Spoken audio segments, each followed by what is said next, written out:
ओम नमो चंडिकाय नमः। आज हम दूसरा अध्याय दुर्गा सप्तशती का करेंगे, जिसमें देवताओं के तेज से देवी का प्रादुर्भाव और महिषासुर की सेना का वध है। और साथ में इसके बाद मैं तीसरा अध्याय भी करूंगी, क्योंकि 13 अध्याय हैं, दिनों के हिसाब से करने हैं। महर्षि मेघा बोले, प्राचीन काल में देवता और असुर में पूरे 100 वर्षों तक घोर युद्ध हुआ। देवराज इंद्र देवताओं के नायक थे। इस युद्ध में देवताओं की सेना परास्त हो गई। इस प्रकार संपूर्ण देवताओं को जीतकर महिषासुर इंद्र बन बैठा था। युद्ध के पश्चात हारे हुए देवता प्रजापति श्री ब्रह्मा को साथ लेकर उस स्थान पर पहुंचे जहां पर भगवान शंकर विराजमान थे। देवताओं ने अपनी हार का सारा वृतांत भगवान विष्णु और शंकर जी से कह सुनाया। वह कहने लगे, प्रभु, महिषासुर सूर्य, चंद्रमा, इंद्र, अग्नि, वायु, यम, वरुण तथा अन्य देवताओं के सब अधिकार छीन कर सबका अधिष्ठा स्वयं बन जा बैठा है। उसने समस्त देवियों को स्वर्ग से निकाल दिया है। वह मनुष्य की तरह पृथ्वी पर विचार कर रहे हैं। दैत्यों की सारी करतूतें हमने आपको सुना दी है। आपके चरण में इसलिए आया कि आप उनके वध का कोई उपाय सुनिए। देवताओं की बात सुनकर भगवान विष्णु और शंकर जी को दैत्यों पर बड़ा गुस्सा आया। उनकी भौहें तन गई और आंखें लाल हो गई। गुस्से से भरे हुए भगवान विष्णु के मुख से बड़ा भारी तेज निकला। उसी प्रकार का तेज भगवान शंकर, ब्रह्मा और इंद्र आदि दूसरे देवताओं के मुख से प्रकट हुआ। फिर वह सारा तेज एक में मिल गया और तेज का पुंज वह ऐसा दिखता था जैसे कि ज्वालायमान पर्वत हो। देवताओं ने देखा, उस पर्वत की ज्वाला चारों ओर फैली हुई थी और देवताओं के शरीर से प्रकट हुए तेज को किसी अन्य तेज से तुलना नहीं हो सकती थी। एक साथ पर इकट्ठा होने पर वह तेज एक देवी के रूप में प्रतिष्ठित हो गया। अपने प्रकाश से तीनों लोकों में व्याप्त जान पड़ा। वह भगवान शंकर का तेज था, उसमें देवी का मुख प्रकट हुआ। यमराज के तेज से उसके सिर के बाल बने। भगवान विष्णु के तेज से उसकी भुजाएं बनी। चंद्रमा के तेज से दोनों स्तन और इंद्र के तेज से जंघा तथा पिंडली बनी। और पृथ्वी के तेज से नितंब भाग बना। ब्रह्मा के तेज से दोनों चरण और सूर्य के तेज से उनकी अंगुलियां पैदा हुई।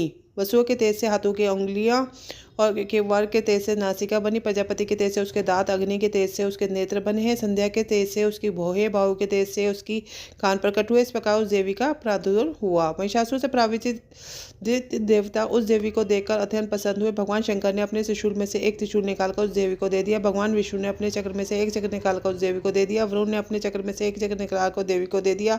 वरुण ने देवी को शंख भेंट किया। अग्नि ने इसे शक्ति दी। वायु ने उसे धनुष बाढ़ दिए। सहस्र नेत्रों वाली देवराज इंद्र ने उसे अपने वज्र से उत्पन्न करने वाला वज्र दे दिया। एरावत हाथी का एक घंटा उतार कर देवी को भेंट किया। यमराज ने उसे काल दंड में से एक दंड दिया।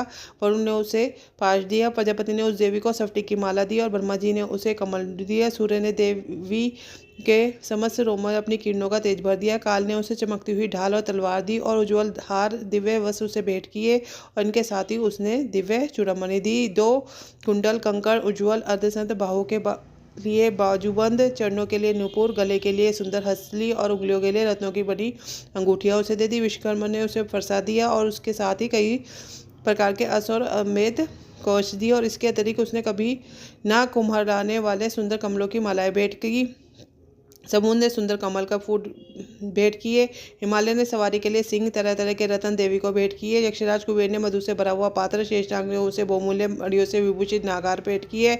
इसी तरह देवताओं ने उसे आभूषण से देखा, उसका सम्मान किया। इसके पश्चात देवी उस स्वर में गर्जना की। उसके इस भयंकर नाद से आकाश में गुंजा। देवी का वह स्वर से किया हुआ सिंहनाद समाना सका। आकाश उनके सामने छोटा प्रतीत लगा। उसने बड़े जोर की प्रतिध्वनि हुई, जिससे समस्त विश्व में हलचल मच गई और समुद्र कांप उठे, पृथ्वी डोलने लगी, सब पर्वत हिलने लगे। देवताओं ने उस समय प्रसन्न हो सिंहवाहिनी जगमती देवी से कहा, देवी तुम्हारी जय हो। इसके साथ महर्षि ने भक्ति भाव से विनम्र होकर उनकी स्तुति की। संपूर्ण त्रिलोकी को शोक मग्न देखकर देवतागण अपनी सेनाओं के साथ लेकर हथियार आदि सजाकर उठ खड़े हुए। महिषासुर के क्रोध की कोई सीमा नहीं थी। उसने क्रोध से भर भर कर कहा, यह सब क्या उत्पात है। फिर वह अपनी सेना के साथ उस पर दौड़ा।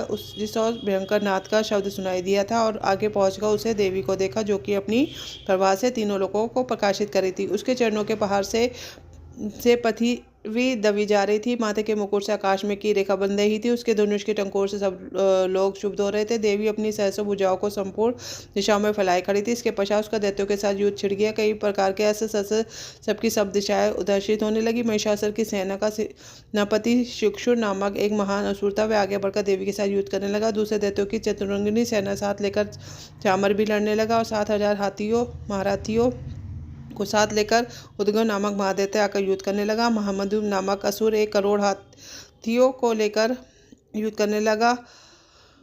असिलोमा नामक असुर 5 करोड़ सैनिकों को साथ लेकर युद्ध करने लगा। वशकाल नामक असुर 60 लाख असुरों के साथ युद्ध करने लगा। विडाल नामक असुर 1 करोड़ रथियों के साथ लड़ने को तैयार था। इन सबके अतिरिक्त और भी हजारों असुर हाथी और घोड़े साथ लेकर लड़ने लगे। इन सबके पश्चात महिषासुर करोड़ों रथों, हाथियों और घोड़ों सहित वहां आकर देवी के साथ लड़ने लगा।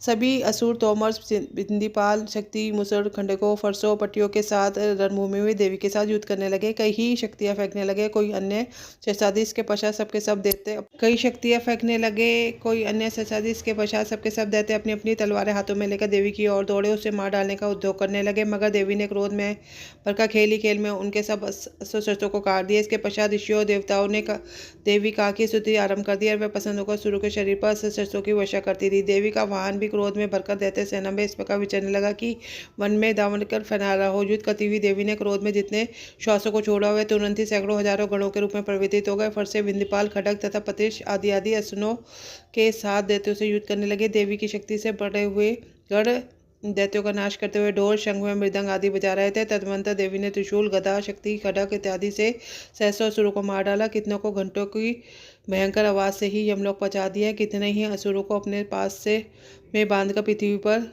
धर पीटा घसीटा, कितनों को अपनी तलवार से टुकड़े टुकड़े कर दिए, कितनों को गदा की चोट से धरती पर सुला दिया। कई दैत्य मुसल की धार से घायल होकर रक्त बन करने लगे और कई त्रिशूल से छाती फट जाने के कारण पृथ्वी पर लेट गए। कितने की बाढ़ से कमर टूट गई थी। देवताओं की पीड़ा देने वाले दैत्य कर कर मरने लगे। कितनों की बाहें अलग हो गई, कितनों की गिवाएं अलग हो गई, कितनों के सिर कट गए, दूध भूमि पर लुढ़क गए, कितनों के शरीर बीच में से कट गए और कितनों की जंघाएं कट गई और वह पृथ्वी पर गिर पड़े। कितने ही सिरों व पैरों के कटने पर भी भूमि से उठ खड़े हुए और शस्त्र हाथ में लेकर देवी से लड़ने लगे। कई दैत्यगण भूमि में बाजों की ध्वनि के साथ नाच रहे थे। कई असुर उनके सिर कट चुके थे, बिना सिर के धड़ से ही हाथ में शस्त्र लिए हुए लड़ रहे थे। दैत्य रह रहकर ठहरो ठहरो कहते हुए देवी को युद्ध के लिए संहार रहे थे। देव यहाँ पर यह घोर संग्राम हुआ। वहाँ की भूमि रथ, हाथी, घोड़े और असुरों की लाशों से भर गई थी और असुर सेना के बीच में रक्तपात होने के कारण रुधिर की नदियां बह रही थी। इस तरह देवी ने असुरों की विशाल सेना को क्षण में ही नष्ट कर डाला, जैसे कांच से बड़े समूह को अग्नि नष्ट कर देती है। देवी का सिंह भी गर्दन की बालों को हिलाता हुआ बड़ा शब्द करता हुआ असुरों के शरीरों से मानो उनके प्राणों को ढूंढ रहा था। वहां देवी के गणों ने जब दैत्यों के साथ युद्ध किया तो वह देवताओं के साथ प्रसन्न होकर आकाश से उन पर पुष्पवर्षा की। अब है तीसरा अध्याय, सेनापतियों सहित महिषासुर का वध।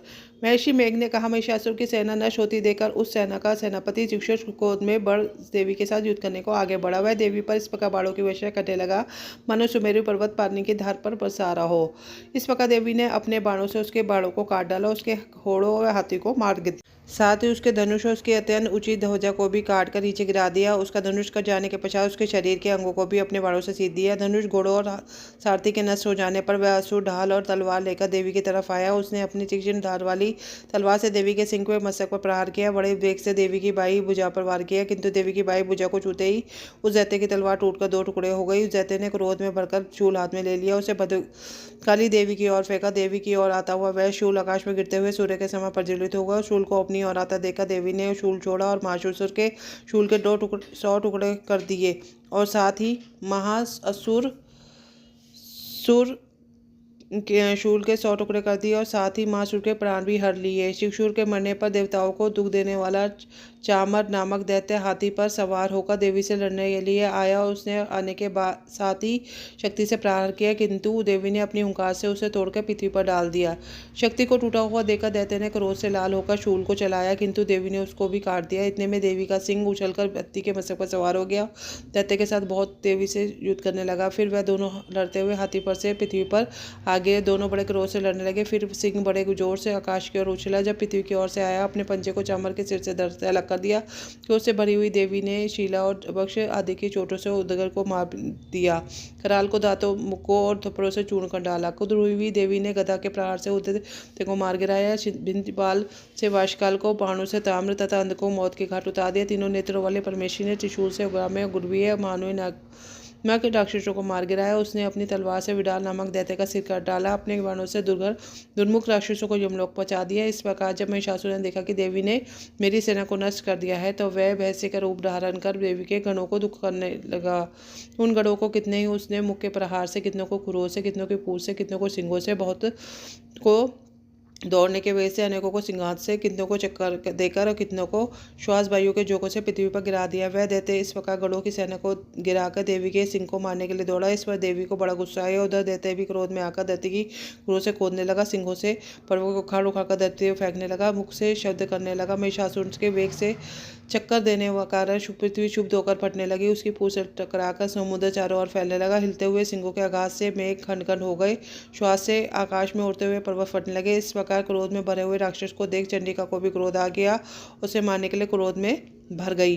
देवी ने पार्श्व एक दैत्य को बांध लिया। उसने बच जाने पर दैत्य का रूप त्याग दिया, सिंह का रूप धारण कर लिया। जो ही देवी उसका सिर काटने के लिए तैयार हुई, उसने पुरुष का रूप बना दिया जो कि हाथ में तलवार लिए हुए थे। देवी ने तुरंत ही अपने बड़ों के साथ उस पुरुष को तलवार ढाल सहित बीट डाला। इसके पश्चात वह हाथी के रूप में दिखाई देने लगा। वह अपनी लंबी सूंड से देवी के सिंह को खींचने लगा और गरजने लगा। देवी ने अपनी तलवार से सूंड काट डाली। तब राक्षस ने एक बार फिर भैंसे का रूप धारण कर लिया। की तरह अचर जीवों सहित समस्त लोगों को व्याकुल करने लगा। इसके पश्चात क्रोध में भरी हुई देवी बारंबार उत्तम मधु का पान करने लगी और लाल लाल नेत्र करके हंसने लगी। उधर वीर मत से कुद हुआ दैत्य भी गरजने लगा, अपने सिंगों से देवी पर पर्वतों को फेंकने लगा। देवी अपने बाणों से उसके फेंके हुए पर्वतों को चूर करती हुई बोली, मूढ़, जब तक मैं अब पान कर रही हूँ तू गरज ले, और उसके पश्चात मेरे हाथों तेरी मृत्यु होने के देवता गरजेंगे। ऋषि मेघा ने कहा। यो कहकर देवी उछलकर दैत्य पर जा खड़ी और उसने अपने पैर से दबाकर शूल से उसके गले का आघात किया। देवी के पैर से दबने पर भी दैत्य अपने एक दूसरे से मुख में बाहर फेंकने होने लगा। अभी वह आधा ही बाहर निकला था कि देवी ने अपने प्रवास से उसे रोक लिया। जब वह आधा निकला हुआ दैत्य युद्ध करने लगा तो देवी ने अपनी तलवार से उसका सर काट दिया। इसके पश्चात राक्षस सेना हाहाकार करती हुई वहां से भाग खड़ी हुई और सब देवता अत्यंत प्रसन्न हुए। ऋषि महर्षियों सहित देवी को स्तुति करने लगे। गंधर्व राज गान करने तथा अप्सराएं नृत्य करने लगी। इसी के साथ दुर्गा सप्तशती का तीसरा अध्याय भी पूर्ण होता है। ओम चंडिकाय नमः। जय माता दी।